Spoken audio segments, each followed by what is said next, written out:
Jakarta, CNN Indonesia. Kasus penipuan dan penggelapan koperasi simpan pinjam KSP Indosuria diduga merugikan 23.000 orang sebagai korban. Kerugian yang dialami pun mencapai 106 triliun rupiah.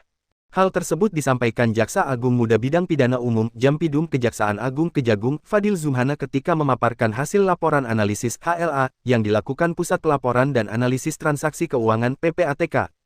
Menurut Fadil, kasus penipuan dan penggelapan KSP Indosuria mesti menjadi perhatian nasional.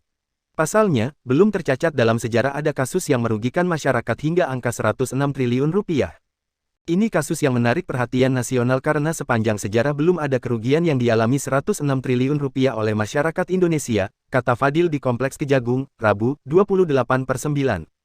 Kini perkara itu, sebut dia, telah disidangkan di Pengadilan Negeri PN, Jakarta Barat dengan terdakwa Cipta Henry Surya selaku Ketua KSP Indosuria dan Direktur Keuangan KSP Indosuria Cipta June Indria.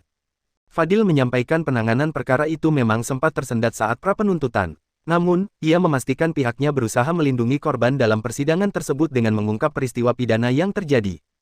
Kami berupaya bagaimana kerugian korban bisa kami selamatkan sehingga berdasarkan berkas perkara bisa disita 2,5 triliun rupiah, jelas dia.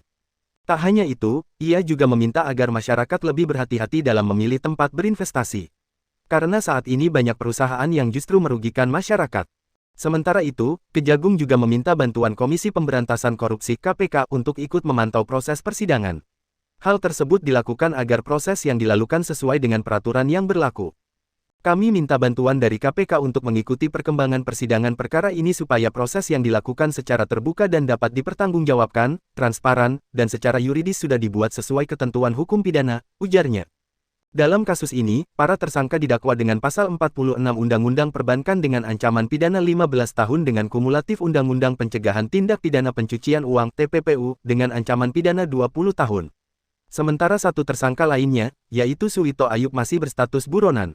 Dikutip dari CNN Indonesia.